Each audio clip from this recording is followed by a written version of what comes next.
লিপিঘরের official YouTube চ্যানেলে আপনাদের সকলকে জানাই স্বাগতম।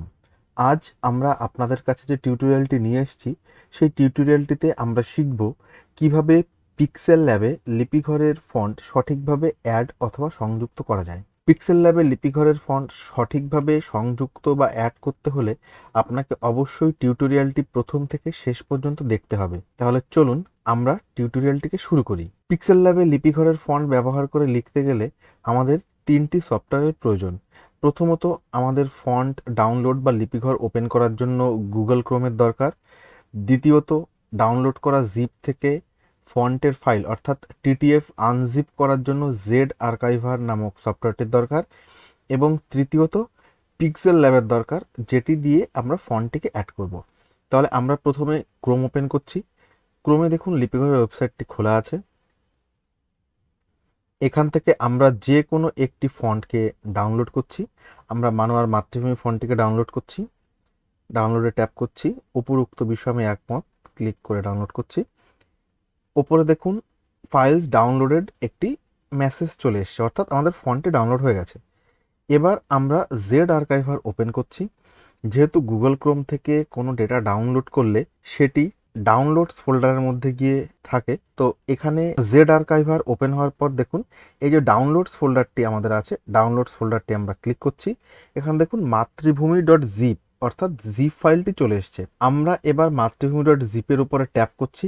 ট্যাপ করার পর এখানে দেখুন এক্সট্র্যাক্ট হেয়ার বলে একটি অপশন দিয়েছে। আমরা এক্সট্র্যাক্ট হেয়ারে ক্লিক করছি। এক্সট্র্যাক্ট হেয়ারে ক্লিক করার পর আমাদের এখানে অ্যানসি ভি1, অ্যানসি ভি2 এবং ইউনিকোড অপশনটি এসছে। পিক্সেল ল্যাবে লিপিঘরের ফন্ট লিখতে গেলে আমাদের ইউনিকোড ফোল্ডারের মধ্যে যে টিটিএফ গুলি আছে এগুলির দরকার। তাহলে আমাদের ডাউনলোড হয়ে গেছে এবং আমাদের জিপ থেকে এক্সট্রাক্ট করা হয়ে গেছে। এবার আমরা পিক্সেল ল্যাব ওপেন করব। এখানে দেখুন নিউ লেয়ার আছে। আমরা এখানে যে কোনো একটা জিনিস লিখি।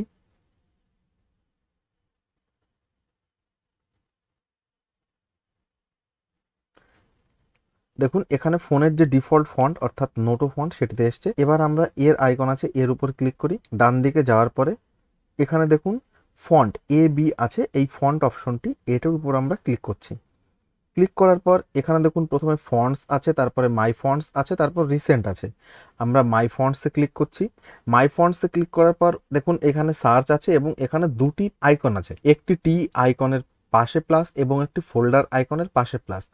আপনারা যদি একই সঙ্গে একাধিক ফন্ট অ্যাড করতে চান তাহলে ফোল্ডারে প্লাসে ক্লিক করে ফোল্ডারটি যেখানে আছে সেখানে সিলেক্ট করে ফোল্ডারটিকে ওকে করে দেবেন। যদি একটি ফন্ট অ্যাড করতে চান তাহলে টি প্লাস আছে অর্থাৎ সিঙ্গেল ফন্ট সেটি করবেন। আমরা প্রথমে সিঙ্গেল ফন্ট অ্যাড করি।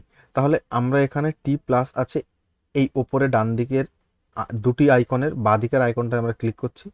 এখানে ক্লিক করার পর দেখুন আমাদের ডিভাইসে যে ফোল্ডার আছে সেই ফোল্ডারগুলো দেখিয়েছে।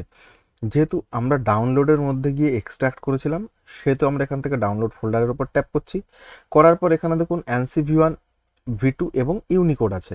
আমরা এখান থেকে ইউনিকোডে ট্যাপ করছি। ইউনিকোডে ট্যাপ করার পর এখানে দেখুন একটি ইউনিকোড আছে, একটি ইটালিক আছে। আমরা শুধুমাত্র ইউনিকোডটিকে অর্থাৎ রেগুলারটিকে টিক মেরে একদম নিচে দেখুন অ্যাড সিলেক্টেড আছে, অ্যাড সিলেক্টেডে ক্লিক করছি। অ্যাড সিলেক্টেডে ক্লিক করার সঙ্গে সঙ্গে এখানে দেখুন লি মানোয়ার মাতৃভূমি ইউনিকোড ফন্টটি চলে এসছে।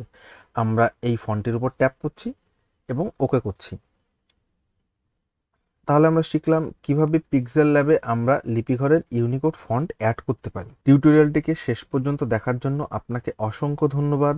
বাংলা নিয়ে আমাদের করা কাজ যদি আপনার ভালো লাগে এবং আপনি আমাদের সমর্থন করতে চান এবং পাশে দাঁড়াতে চান তাহলে অবশ্যই আমাদের চ্যানেলটিকে সাবস্ক্রাইব করে বেল নোটিফিকেশন আইকনে ক্লিক করে অল করে দেবেন। ভিডিওটিতে লাইক করে আমাদের উৎসাহ বাড়াবেন এবং মোবাইলে বাংলা ফন্ট নিয়ে লিখতে যারা বিভিন্ন সমস্যার সম্মুখীন হন তাদেরকে সাহায্য করার জন্য ভিডিওটিকে শেয়ার করে তাদের সকলকে এই সমস্যার থেকে মুক্তি দিতে পারেন। লিপিঘরের সঙ্গে থাকার জন্য আপনাকে অসংখ্য ধন্যবাদ। আবার ভবিষ্যতে দেখা হবে নতুন একটি টিউটোরিয়াল নিয়ে। আজ এ পর্যন্তই।